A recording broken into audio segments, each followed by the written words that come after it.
Hello and welcome Universe Mode. This is ECW. We are so very close to having the match of the year that you can literally get to an extent where we can now count down the hours, of which there are 72, maybe, I think. Google that. Anyway, we are here in Miami, Florida for the go-home show to ECW's Living Dangerously, and after what happened last week, there are many points that we need to press on. There is something regarding that man on the right there, that needs to be done. And that involves shoving him in the ring with the bodyguard of ECW, the man with the worst personality in the world, in Minoru Suzuki. If Kenny Omega wants to try and play fun games, if Kenny Omega thinks this is going to be funny heading into Living Dangerously, he's going to very quickly learn here tonight that is not the case. And the man who he has crossed, the man who he has got on the wrong side of, is Seth freaking Rollins, the ECW champion, who's going to set the record straight by kicking off on ECW. He heads towards the ring a few days from potentially his biggest title defense there has ever been. But Rollins is no means is Rollins in a good mood. After what happened last week in his main event match with Johnny Gargano, when Kenny Omega came out, sabotaged the match, and allowed Johnny Gargano to defeat Seth Rollins. It happened, we must focus on it, and we must do our best to try and move on. Kenny Omega thinks that everything was funny, what he did. Well, Seth Rollins came out here to tell him that it wasn't a funny joke. It wasn't anything good. Seth Rollins doesn't lose. When Seth Rollins on ECW, everyone pays attention. And by no means on his brand should Kenny Omega think that Rollins is allowed to lose. Rollins should not have lost last week, and Rollins will not lose at Living Dangerously. Make no mistake about it, Kenny Omega has crossed the wrong champion, messed about with the wrong man, and he is going to pay for that. As of here tonight, Seth Rollins knows he's going aggressive on Kenny Omega. That cheap shot was just more than a bit of disrespect, it seems. Rollins going the whole hog. He doesn't care here tonight if Suzuki wins or loses, so long as he hurts Omega. Hurts him physically like he tried to hurt Rollins mentally. Everything Omega did last week is going to bring about the downfall at him on Living Dangerously. Rollins knows that the days between him and Omega are counting down to zero, getting closer to making history, but Omega is no closer to being at the top. If Kenny Omega thinks he's the king of wrestling, he's going to learn what the god truly is. Omega's wings will be cut, and he will fall. Even a king is no match for the greatest. Seth Rollins has made a promise to finish Kenny Omega at Living Dangerously, and everything that Rollins will ever side with, I am there with him. Omega went the wrong way last week. Omega thought he could pull off this thing, and it would be a great idea for Kenny Omega, that it would provide great success for him. Oh, it couldn't have been further from the truth. And Living Dangerously, by the time Omega realizes that that is the case, it's going to be too late. Seth Rollins and Omega are on to put on one of the greatest matches this universe has ever seen. Fact. It's going to be a classic fact. Seth Rollins is going to retain is a fact. Rollins is retaining that title, and there is no other alternative you could offer that would dare make me change my mind or say otherwise. Nevertheless, we kick things off here on ECW. We'll focus on Omega later on tonight in the main event as he takes on Minoru Suzuki. Drew McIntyre heads towards the ring right now to do battle with the Cruiserweight champion Aries, just days before he has a chance against the ECW, the ECW television champion Tetsuya Naito. And of course, he'll be looking to help out his fellow British Empire member Zack Sabre Jr. before Living Dangerously as well. Sabre Jr., who will look to try and reciprocate the favor later on tonight when he goes one-on-one against Tetsuya Naito. McIntyre and Naito had their close encounters last week. They got pretty close with one another. They got up close and personal. It was McIntyre and Sabre Jr. who won over the champions last week. They just, they've worked together as a team. They're a better team. It's that simple. I think it was Aries who was defeated by McIntyre, thus causing this matchup to take place. Aries knows he is days away from what could be, potentially, his final title defense as Cruiserweight champion. But in the same breath, I think Aries has a lot to be confident about, you know? He realizes that a lot could change here tonight. If he wins and Sabre Jr. loses, then certainly the scales could tip in the favor of the greatest man that ever lived. However, of course, in order to make sure that those scales are indeed ready to tip, Aries has to beat McIntyre here tonight. A feat that is going to be extremely difficult. And I'm not saying that to try and discredit Aries. I mean, he's the greatest, you know, he calls himself the greatest man that ever lived for a reason. He actually has a lot to assert that point. If memory serves me correct, he has the most title reigns within this universe. He's a Grand Slam champion. Aries has done everything, almost everything there is to do. He has won every title there is to win on ECW as well. Aries, I think I'm right in saying that one. Aries has done so much. Actually, I'm not right in saying that one. Am I? Oh, am I? I'm confusing myself now. I want to say he is, but I'm not 100% sure. Anyway, let's get things underway in this one here between these two. Aries and McIntyre locking up with one another. McIntyre recently, you know, well, I say recently, it was about 5 months ago at this point now, came over, probably even further than that, came over from Raw to ECW, and at first seemed to be on the crowd's side, and then things quickly soured, and they certainly soured just before WrestleMania, when Drew McIntyre made the switch and joined the British Empire with #1 contender for the ECW, for the Cruiserweight Championship, and Zack Sabre Jr., and the leader, the man who calls himself the King of the Cruiserweights, and the man who is Chris Jericho to focus on at Living Dangerously in Neville. Neville will not be in action here tonight, but Chris Jericho will be later on. Him and Rich Swann will be taking on the #1 contenders to the ECW Tag Team titles. There's a lot to look forward to this Sunday at Living Dangerously. 6 matches confirmed. And we do, of course, have one more lined up. Anyway, let's watch this matchup here. What will both men look to do? Neither man really wants to exert themselves, or, well, exhaust themselves either heading into Living Dangerously. It's one of the last things that they'll want to do, given the fact that they're so close to a huge match. And both men, of course, are so close to walking out of that event either as champion or as not. It's simple as that. McIntyre, of course, wants to beat Aries down here and make sure that Sabre Jr. can walk out with a title relatively easily. And make sure that he's at his peak before his matchup with, Tetsuya Naito. And wow. Aries went flying there across the ring as a result of just the pure strength of McIntyre. And here it is again. Just holds him in his clutches. Launches him almost over the top rope. Certainly at least across the ring with that belly to belly.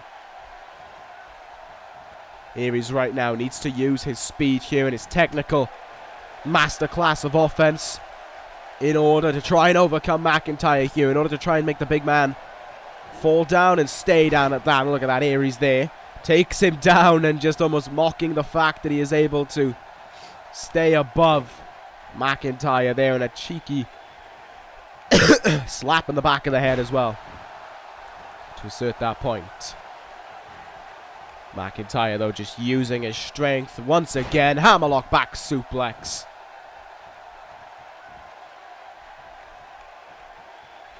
With every move that either man can hit, you know, it can change the scales not only for here tonight, but for Living Dangerously as well. Every move McIntyre hits, as much as it helps Zack Sabre Jr. potentially get closer to becoming Cruiserweight Champion, he could, you know, he'll exert more energy maybe. And for every move that he takes from Austin Aries, not only does it reduce the chance of Zack Sabre Jr. potentially, of course, these are all potentials, becoming ECW Television Champion, but it also causes significant problems in regards to Drew McIntyre himself. He could get caught wrong with a move and end up being injured. And he certainly will not want to be injured ahead of his big-time match with Naito, where he needs to not only be physically fit, but mentally as well, with Naito and his tranquilo attitude. Hard chops in the corner there, and that is not something that may well help you against Naito. But that's the way of offense that McIntyre goes, that smash mouth, slug it out offense. Hard knee in the turnbuckle there. But the champion stays in it. And a hard forearm will drive McIntyre down to the mat. If there's one thing that Aries has going for him, it is those forearm strikes. And the same, you know, if we were to return the favor, the same would be said of McIntyre's raw power.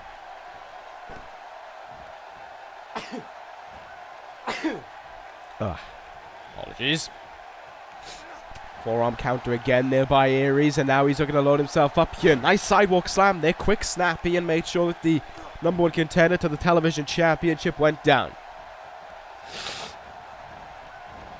Off the ropes comes Aries, but right back into the path of McIntyre, but perhaps he would have wished that he didn't, considering he was caught with that throat uppercut there.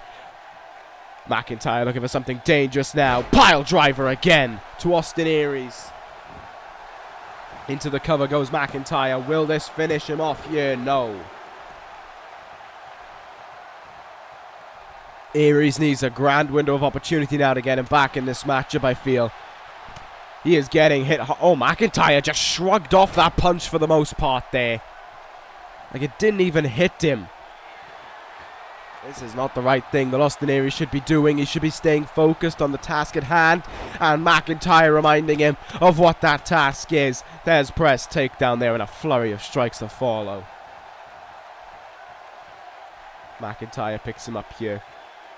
Aries is not looking that good. Really not looking that good. Future shock DDT.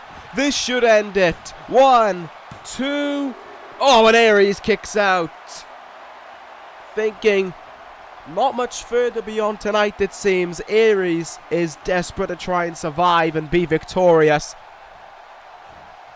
That does not sit well within Drew McIntyre. Not one bit. McIntyre strikes back there, though, punching the ribs, chop as well. Went for a headbutt, but it was a counter. Aries now. DDT. And Aries was going to look to try and submit the #1 contender here. It was a drastic measure to try and pull it off, and it wasn't happening. Aries walked into that headbutt. Uh-oh. This one looks like it could be about to close out. And that it... Oh my! Oh, look at the mind games being played! Tranquilo of Naito trying to get in the head of McIntyre. Aries from behind. Aries rolls up McIntyre. 1, 2. Aries beats McIntyre. Last week repeats itself. Austin Aries pins Drew McIntyre through the mind games of one Tetsuya Naito. Oh, fair play.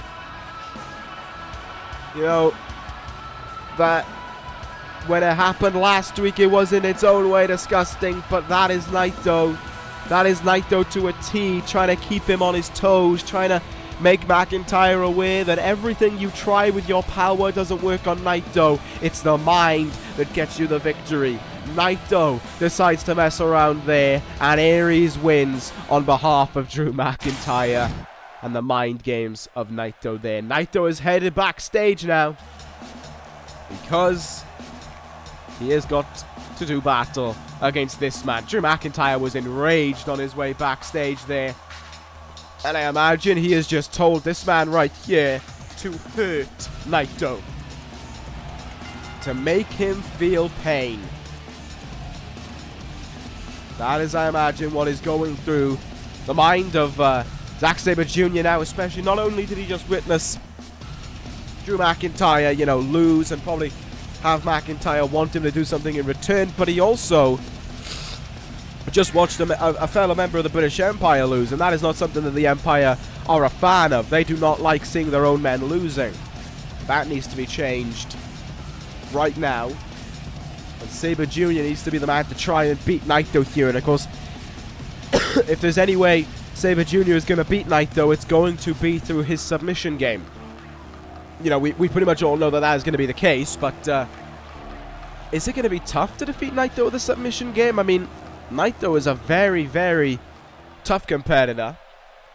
And it's also a matter of, can you even get Naito in those submission holds? We'll find out. Naito went backstage so he could get all this on in time. If he's going to come out, he's got to come out with a hat on. And, you know, maybe that ECW Television Championship. Naito heads towards the ring here, though, and the crowd are on their feet for him once more here in Miami. El Ingobernable heads out. And they are happy to see him wherever we go. People are happy to see Tetsuya Naito. As am I, to be fair. I like Naito. He's a very different breed. Very charismatic son of a bitch as well. And Naito, of course, having just played a pivotal role in what happened to Drew McIntyre there, will look to try and capitalize on it. Use it to his advantage. And, yeah, we'll try and head out of tonight with making sure that McIntyre loses and he wins. That would be a huge gain for McIntyre. And it would also be one, of course, for the Cruiserweight Champion Austin Aries as well. He won, to be fair, not by the most convincing standards, but if Aries loses, that's good things. And Aries kind of going against his usual MO there, just charged at Naito. That is, I guess that is showing the aggression within Sabre Jr. to what he has seen backstage and to what McIntyre wants him to do. Very unlike Zack Sabre Jr. slugging it here to Naito. Looks like he just wants to kick and hit Naito. His submission and his ground game not even being thought of right now. Kicking the leg of Naito there. Palm strikes into the ribs. An early cover here, but I'm not too sure why that would be the case. Do you really want to try and win a match early? Is that really going to help you? Is that really going to help you, British Empire member, ahead of next week? Oh, sorry, this Sunday even. Naito makes sure the match wasn't ending there, though, and that neck breaker now turns it around, so Naito's in control. Leg triangle lock here applied. Sabre Jr. is going to know the counter to every single submission, so it's no surprise that he got himself out of that one. Into that turnbuckle with a hefty amount of force just when Zack Sabre Jr. Tetsuya Naito now well in control. Or maybe not.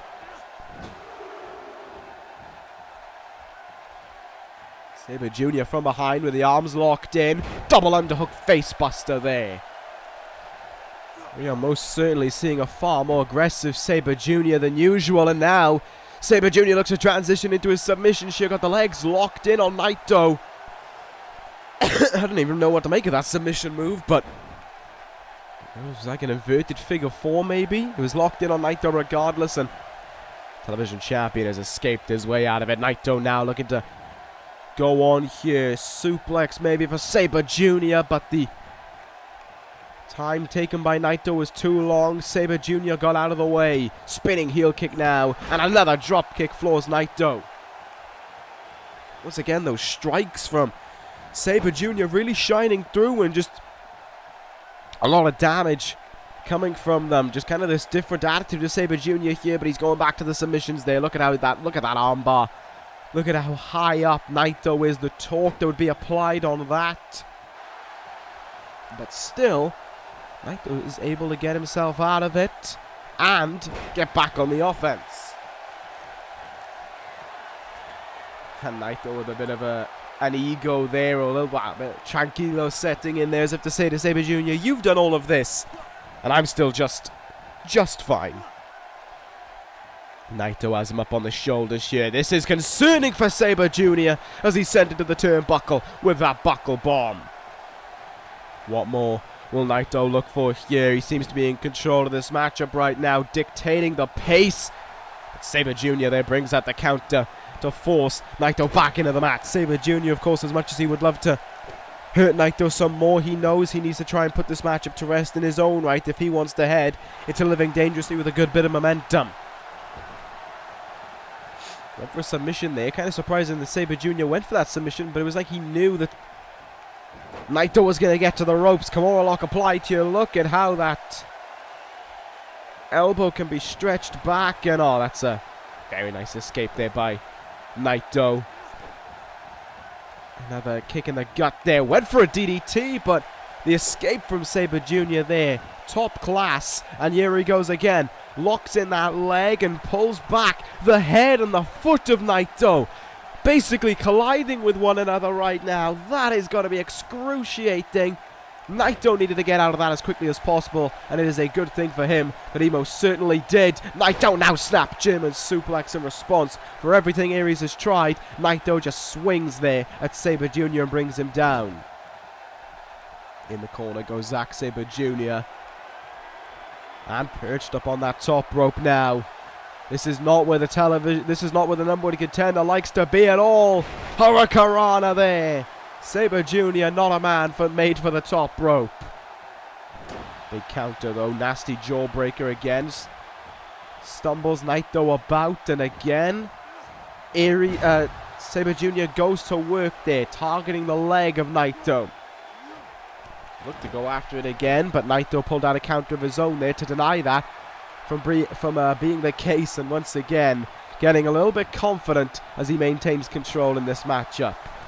Sabre Jr. though has been coming in with some hard shots in this match. He's been really now starting to go after that leg of Naito there, perhaps trying to make it give way. Perhaps trying to bruise it, heading into Living Dangerously, so there's an advantage for McIntyre in that regard. Another lock applied there, and once again Naito escapes his way out of it. Naito from behind catches Sabre Jr. though. Destino! 1, 2, 3. Sabre Jr. tried a lot of things at once. Naito withstood a lot of pain at once. And to be fair, it's not an easy move to hit when you've been hurt a lot. When you've been hit with so many strikes and submission holds like Naito had to specific limbs. But that Destino was near perfect. Victory for Naito and a perfect night for El Ignoble. Forget I tried. For the television champion. Naito not only causes a McIntyre defeat, but a Naito victory as well. The British Empire cannot be pleased with that one. Naito, however, can be, and we'll see if he'll be even more pleased at Living Dangerously should he retain his television championship. We're going to move on now, though, to our next contest. Tag team action on the go. It's the Four Horsemen against the Wyatt family in what should be another very interesting matchup that we've got on tap. You see the man on the right there, Chris Jericho. He, of course, is going to be taking on Neville one-on-one this Sunday. These two men have a bit of a personal spat with one another, it seems. Or certainly Neville has the personal spat with Jericho, as we have seen as of late. Neville was the one who put the challenge out there, saying that Jericho is not the best leader of the Four Horsemen, that he is. And as a result of that, not the best leader in terms of ECW. Neville is, and as a result of that, he is going to prove it by beating him and Living Dangerously. They've exchanged blows back and forth with one another over these last few weeks. We saw last week, was it? Yeah, I think it was last week, following Neville's victory over Roderick Strong. A lion tamer applied to make Neville tap out. Very embarrassing move in many regards from Neville, which came not long after, I want to say, Neville did something to Jericho. Did he attack him? Or did he... I'm trying to remember what Neville did. It's escaped me, which is a shame. Oh, that was right there. Drew McIntyre brutalized him and then attack him after the match. Nevertheless, Jericho back in action here tonight. Neville's not in action, but with the British Empire here having had their two matches tonight, you've got to assume Neville's here as well. But we don't focus on the British Empire right now. We focus on the number one contenders to the ECW Tag Team titles. The Wyatt family head towards the ring, looking for another big victory heading into this Sunday. They beat the Authors of Pain in very, very convincing fashion last week to become the number one contenders. Drew McIntyre, my names are all over the place today. Bray Wyatt and Braun Strowman, the number one contenders. We know it's going to be them challenging this Sunday because, to put it simply, Aleister Black has someone else to worry about in Kyle O'Reilly. So it's not as if he can support the Wyatt family in two matches in one night, but Bray Wyatt is ready for this one, as is that brute on the outside. The monster among men that is Braun Strowman. Strowman is ready to inflict his pain and punishment onto anyone who gets in his way. He did it with Akam and Razor last week, and he'll do it to these guys here tonight. Bray Wyatt, of course, is the one who has his power and his control over that man. Strowman is ready. He waits on the outside, though. Bray Wyatt wants to be the one to kick things off here against Rich Swann. Swann with a big opportunity ahead of him here, tag teaming with the leader of the Four Horsemen and the man who's trying to make him a better talent with every day that passes. And, you know, there's been good opportunities for Swann over the last few months. He was closely linked with trying to become the Cruiserweight Champion. He had a chance in the Royal Rumble and the King of the Ring as well. But Jericho and, you know, Jericho needs to work on the advancement of Rich Swann, as he does with the advancement of Apollo Crews as well. ECW may well be a packed roster, but some guys need to do their absolute most in order to, you know, make something happen for them, in order to get somewhere. And Jericho needs to do that with Swann or Crews. The last thing he wants to do is something that has momentarily, at the very least, happened with Baron Corbin, where he showed all this promise. They've let him go. They've made him, you know, the honorary horseman, and they've let him go on his own career. And Corbin's been nowhere since the start of this year, really.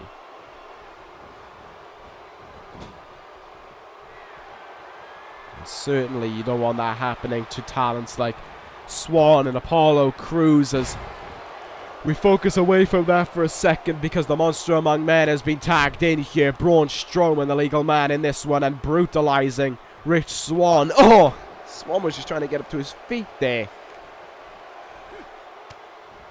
Jericho does not want to witness his Horseman members being brutalized, and he, of course, wants to get in the ring as well and go after either member of the Wyatt family in order to, you know, prepare for this Sunday. He may well be Y2J, he may well be a veteran, but he needs every bit of ounce, you know, he needs every bit within the ring that he can. And Jericho there made a crucial error, turning his back on Swann, as Swann had just come up with a tiny window of opportunity really to walk himself into, and now with no choice, Jericho has to tag himself in now, and a bit of double team going to work on Strowman there. Jericho, I think, had to tag himself in. It was like he had no choice. Swann was being brutalized, and the tag needed to be made. Oh my god, Jericho just got run down in the corner there by Braun Strowman. Power slam there as this one continues on now. Of course, the Wyatt family with 3 tag team matches now in the last few weeks, whereas DIY have had none, which is pretty important when you think about it, given what's taking place this Sunday. You know, those tag team titles on the line. Tag made. Rich Swann is in now. Nice double team move on its way by the Horsemen. Sorry, I'm getting reports from the... Oh no. Oh no, we've got to go backstage. Yeah? Okay. Oh no. We're going to go backstage right now to the parking lot of this arena.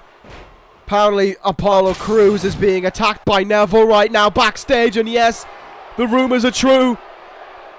Neville has jumped Apollo Crews while Chris Jericho is in the ring, no less. Neville has made his way after a member of the Four Horsemen and is going right after Apollo Crews here with that steel chair, brutalizing the young man to try and get under Jericho's skin. This is sickening by Neville.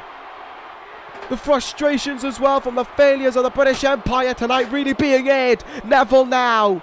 DDT on the steel.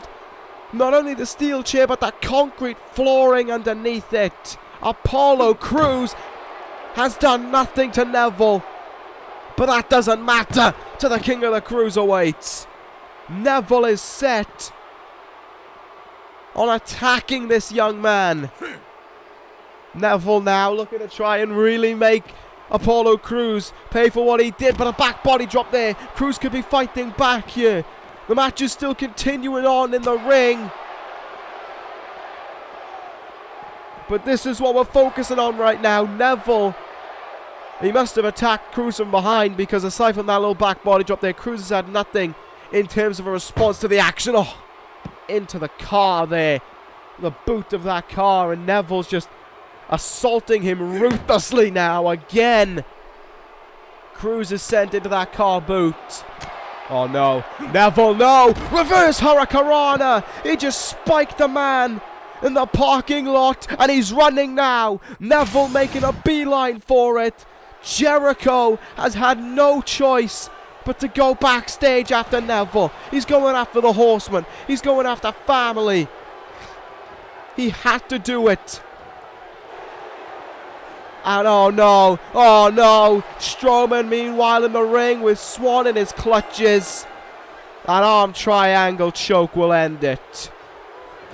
The four Horsemen were split apart there by Neville.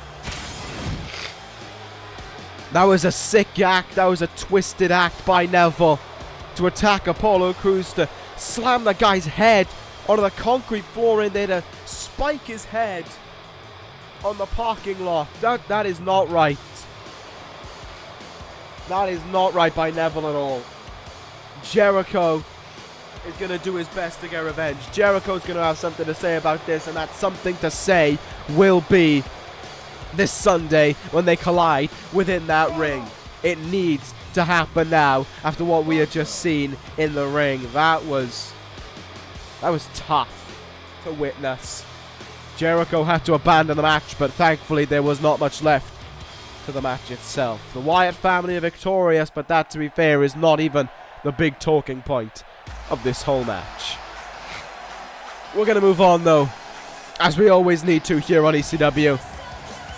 Johnny Gargano is going to go one-on-one with Aleister Black here tonight to try and get a victory over a member of the Wyatt family heading into Living Dangerously. Gargano's probably on this little high elation that he's got going for him. He probably thinks he did something incredible last week. You didn't, Gargano. You really didn't. It's not like you were even posing a threat to Seth Rollins. The match had barely begun. You had done nothing. It wasn't like it was earlier tonight where Naito was playing mind games, where Naito did it too because he knew. Because we know as well that's what Naito does. Kenny Omega did that because he realized the only way to watch Rollins lose was to get someone else to try and beat Rollins. Because he cannot beat Seth Rollins, and he will not beat Seth Rollins this Sunday. Gargano was caught up in the middle of it all, and look, the only reason I haven't punished Gargano is because I thought about it in my mind. If anyone else was in that position, the same thing could have happened. You know, I could have decided, oh, Gargano was stupid, I beat Seth Rollins, let's give him Braun Strowman. But I didn't. Could have given Minoru Suzuki, but I didn't. Johnny Gargano theoretically did nothing wrong, I will admit that. He took full advantage of an opportunity that was presented in front of him, and he absolutely made the most of it. I do not like what Gargano did, but then again, that would be like me saying I don't like what Aries did earlier in the night. I just don't like the way it was done by Omega as opposed to the way it was done with Naito. With that being said, Gargano needs to focus here tonight, and he needs to stop thinking about his once-in-a-lifetime, once-in-a-generation victory over Seth Rollins. It's a fluke win. He rolled him up because Kenny Omega realizes that he can't beat Seth Rollins this Sunday. That's why he did it, nothing more. As a result of that, Gargano just needs to move on from it. And needs to focus on the matchup here tonight, the matchup this Sunday. Aleister Black and the Wyatt family are a tough nut to crack. They are a tough breed in their own right. And Aleister Black certainly as well has got a tough match ahead of him this Sunday. He goes one-on-one against Kyle O'Reilly in what is truly going to be an incredibly competitive matchup. Strikes, kicks, headbutts even, technical wrestling, submission style. We're going to get it all. Two very similar talents in their own right are going to compete against one another in what's easily going to be an incredible wrestling match between those two men. We're in for something special between those two, and it was Aleister Black who instigated it all 2 weeks ago, I want to say, with his attack on Kyle O'Reilly following Kyle O'Reilly's victory over Zack Sabre Jr. Well, O'Reilly was more than happy to put the challenge out there last week. Aleister Black was busy in tag team action. And, was he? Yeah, I think he was. No, he wasn't. Not last week. I don't remember in that case. I blanked temporarily. I think Aleister Black either had something on that night or he wasn't in action. I'm blanking on whatever it was. My bad. But, Kyle O'Reilly put out the challenge anyway. And oh my god, Aleister Black flying well over the top rope there. But back to the point of hand, it was Kyle O'Reilly who put out the challenge last week after beating Bray Wyatt. He said Black started it. O'Reilly's going to finish it on June the 3rd at Living Dangerously. I hope that's the case. I gotta be honest. I really do hope that is going to be the case, because regardless, I think, actually, of who finishes it, we're in for a great matchup between those two men. They're going to knock smoke out of each other. They're going to beat each other up until the other one can't stand, and then they're going to have a smile on their face as they look for the cover or the submission. It's going to be a very entertaining matchup this Sunday. Oh, what a super kick by Gargano. Of course, Gargano here tonight needs to try and find a way past Aleister Black. You know, it's not like Gargano is an underdog in this matchup. I'm not going to say that he is, but he needs to do something here to try and get past Aleister Black in his own way. Maybe another lucky roll-up victory could be on the cards, but he needs to do something in that regard in order to beat Aleister Black and try and really derail the Wyatt family a little bit and try and give hope and momentum in its own way towards DIY this Sunday. Ciampa, of course, has not been in action over these last few weeks, whereas Gargano has. The last time Ciampa was in action actually was against Kyle O'Reilly a few weeks back. It was a very competitive match between those two as well. This match getting quite competitive between these two. Gargano's got a good fair share of offense in, but here comes what makes Kyle O'Reilly dangerous. Those strikes. So I said Kyle O'Reilly, I meant Aleister Black, but it also makes O'Reilly dangerous, to be fair. Aleister Black just able to come out of the blue with those hard shots to Gargano, and Johnny Wrestling now a little bit dazed. Still showing great ability to fight back there. Nice drop kick. Gargano up to that second rope now. One thing that always impresses me when DIY compete, nice neck breaker there, is that Gargano and Ciampa, they come out on their own. You know, they wrestle by themselves. They don't want either man at ringside. They just do it by themselves, really, because I guess, you know, they don't want the manager getting involved. I say manager, they don't want their tag partner getting involved. They're more than happy to take care of the challenge that is in front of them by themselves. And I find that very respectful, I will say, and respectable. They want a fair fight. If they win, it's because they fought a better fight. If they lose, it's because they didn't fight a better fight. And I like that. But Aleister Black is not going to be someone who cares about that. Aleister Black is only someone who cares about the victory. And of course, by achieving that victory, he knows that he's got to kick someone's head in. And this Sunday, he very much hopes that he gets to kick Kyle O'Reilly's head in again and again. Back suplex. No! Gargano just sends him flying there. Aleister Black taking a little bit of time to recover. I'm not too sure what Johnny Gargano's doing here. Gargano should fully capitalize on the moment that's in front of him right now and just go all out for it, but that hasn't happened. Strike to the back there. Gargano, full Nelson, countered. Great counter by Aleister Black. Gargano managed to stay on his feet. Good for him, but oh, there are the kicks again. Speed by Gargano to evade one of them, but it was only one that he was evading. Aleister Black with a brain buster now. And Black just gets to go through some of his hardest hitting moves right now, knowing that he's gearing himself up for O'Reilly. And he's making sure that, you know, he knows Gargano's resilient, and every move that he applies, like the Dragon Slayer right here, can wear down Gargano. It might not be enough to finish him, but he gets to do more damage, just like he hopes to this Sunday. It's the striking where Black finds peace. And in that peace that he finds, he wants to use it to get him geared up heading into this Sunday. He's more than happy when he's in his zone, kicking smoke out of the opponent.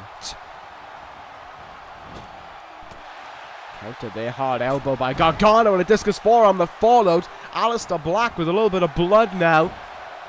That forearm really hit him hard. That's for certain. Johnny Gargano goes out to the apron here. Oh, looked for something back in the ring there, but he missed it. And Aleister Black will look to take full advantage of it. Gargano is very, very slow in his recovery. Black Mass! Look at the way Gargano falls. There was no life in him. He's out of it. 1, 2, 3. Aleister Black is your winner in a competitive back and forth match. And that was... Oh, no. Aleister Black immediately made a beeline for the steel chair. And he's going right after Gargano here. Oh, come on. There is no need for this. And one man is going to make sure that it won't continue on any longer. Kyle O'Reilly avoids the steel chair and goes after Aleister Black now. Knocks the chair out of his hands and knocks Aleister Black out of the ring. The personal vendetta both men have against one another will be exerted this Sunday. Man alive. They were more than prepared to get their hands on each other right then, but Black will make him wait. And I think O'Reilly is more than happy to wait as well until this Sunday. But there is, of course, something else we will see this Sunday as well, and that is the match of the year, match of the decade, match of the century, whatever you want to call it. The result will be the same regardless. When, of course, Seth Rollins defeats Kenny Omega. Rollins said earlier tonight he will be at ringside for this matchup, and make no mistake about it, he certainly is going to be. There is the bodyguard of ECW, the man with the worst personality in the world, Minoru Suzuki, and yes, Seth Rollins stands with him. Rollins ready for this Sunday. Rollins ready to watch Suzuki hurt Omega. As he put it himself, it doesn't matter to him whether or not Suzuki wins here tonight. What matters the most to Rollins is that Suzuki hurts Kenny Omega. He makes him feel the pain that Rollins felt last week. And he realizes then in that moment that mistakes have been made. But by the time Omega will look to try and correct them, it's too late. Rollins has a wish to defeat Omega this Sunday, to beat him definitively for that ECW championship, to remain the champion, to remain the greatest of all time, and to be the sole proprietor. The reason why ECW is the A brand, because Seth Rollins redesigned, rebuilt, and reclaimed it. And with this man at his side, it certainly is a safer place and a better place for all. Is this Miami crowd going to let me down? No, they are not. Minoru Suzuki prepares for whatever his role may be this Sunday. I will say it right now, though, because we know what these two want to do to one another. We know how much these two want to settle their own business. Suzuki will not be at ringside. But Suzuki could have something else of his own going on. Wink, wink, nudge, nudge. Finger on nose, whatever else you want me to use. Regardless of that, Suzuki stands in the ring. And this is the man who we will face. Kenny Omega, who is certainly becoming a quick crowd favorite with every moment that passes here on ECW. Omega prepares for Sunday with a tough competition in front of him. How do you overcome Minoru Suzuki? You survive. How do you beat Minoru Suzuki? You survive. How do you make sure that you aren't hurt from Minoru Suzuki? You don't. You are going to be hurt by Minoru Suzuki. Kenny Omega needs to be aware of that, because at the end of tonight, he's going to be hurt by Minoru Suzuki. I don't care if he wins. I kind of would be very, very happy if he lost. I don't really care. Either way, he is going to be hurt. There is no way of avoiding that. Not a chance. Anyway, we prepare for our main event here tonight between these two. Let's get things underway in this one. And Omega thinking he's a tough guy right off the bat, hitting that suplex there. Minoru Suzuki is going to shrug that one off with ease. Omega coming out there with a few quick strikes that... Why did you try and punch Minoru Suzuki? Omega, considering you call yourself the king of wrestling, considering you are the two-time king of the ring winner, I'd really expect something smarter from you. Don't try and get in a striking contest with Minoru Suzuki, for crying out loud. Oh, early V-trigger there by Omega. Cover in, but it's a very early kick out. You can strike, you can strike Suzuki as hard as you want, like I said. He'll stick his tongue out, he'll laugh at you, and he'll probably hit you 10 times harder than you ever imagined you could hit someone. King of Pancreas was once Minoru Suzuki, and he looks to continue that for, he looks to show why that was the case. Yes, that may well have been about 20 years ago, but Minoru Suzuki has not lost an inch of what made him that dangerous man back then. You could hear the thump from that kick then. To Kenny Omega, and make no mistake about it, when that thump you hear, that was not a kick pad to make it sound louder, to make it sound like it hurt anymore. That thump was Minoru Suzuki's boot hitting Kenny Omega. That's how loud, that's how hard. Oh, and you hear that thump again. That's how hard Minoru Suzuki hits. If I was in the ring, I'd want it to stop and I'd hate it. But since Minoru Suzuki is on the right side and is on the side of the winners and the people who make ECW the best show it is, I'm perfectly fine with it. Keep hitting that hard. Counters back and forth here by both sides there to one another. Neither was looking to yield. Omega now, big time sit out powerbomb there. Suzuki goes down. Suzuki's pain threshold, of course, is great. He can take an awful lot of offense and hang in there. And Suzuki now is returned to being in control. Counter there by Omega. Another running V-trigger there. And Omega will take things up to the top rope here. Looking to fly on Suzuki, who is already on his way up to his feet. Crossbody there by Omega and into the cover. There's the count and a kick out. Rollins with a very close eye on this one.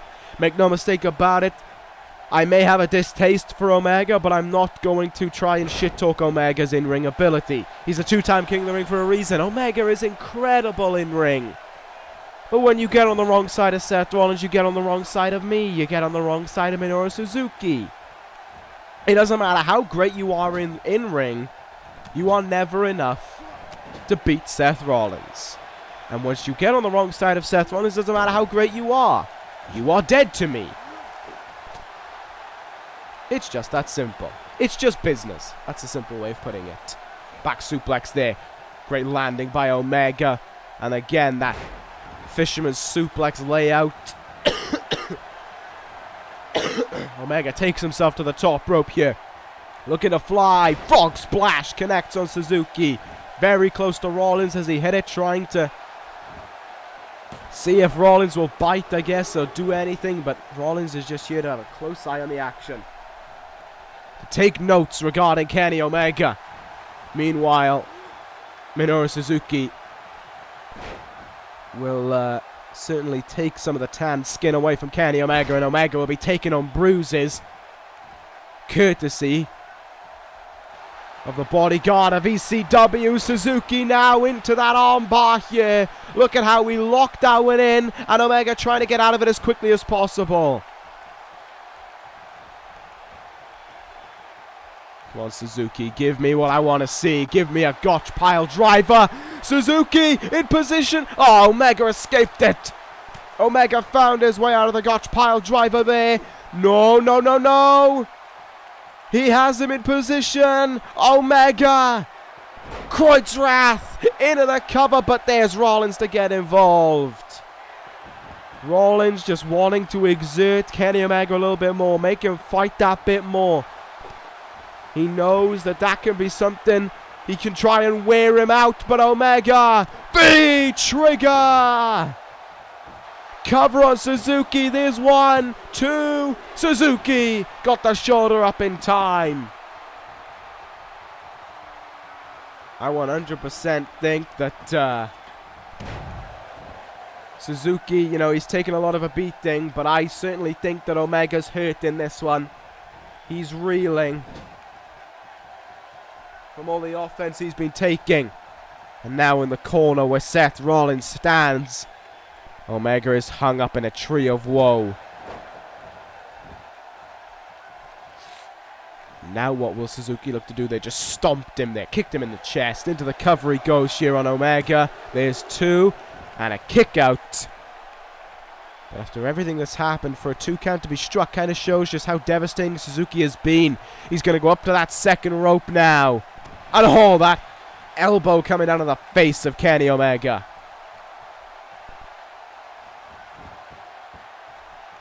And the strikes continue now. More elbows into the face.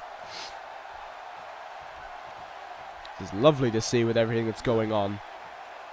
Omega, though, able to fight back a little bit there. Takes out the leg of Suzuki temporarily. Spinning heel kick now. Omega on a fight back here. A surge of energy. Went for another V-trigger, but it was countered. Lariat from behind. And Omega goes back down. Cover now from Suzuki. Trying to wear out Omega in every sense of the word. Going after the arm. Take away that one-winged angel. Take away the ability to lift up not only Suzuki but Rollins this Sunday. He's really done a number on the head. That helps the curb stomp. That helps Architect's Annihilation. That helps towards hurting Kenny Omega. This is what this match is all about. Hurting Omega and making him realize that he made a crucial error by going after Seth Rollins. And Suzuki has done a great job of making that the point so far, but there's a counter. Oh, German suplex there. Omega all of a sudden has found a way to fight back, and Suzuki's in trouble. Cross-legged fisherman brainbuster. Omega could be looking to win this one. Suzuki is staggering around on his feet. He is still trying to stand here. Oh, no, no, no. Right in front of Seth Rollins, no less. Omega shows he's not afraid. One-winged angel. And the cover. 2, 3. Omega defeats Suzuki here tonight. A tough order, a tall order for the King of Wrestling, but he is victorious heading into this Sunday, and Rollins wants to get his hands on him ahead of time. He misses, and Omega swings for the fences at the champion, and Rollins is sent over the top rope. This is not how things will happen this Sunday. Things will be done differently. There will be one winner, and it will be Seth freaking Rollins.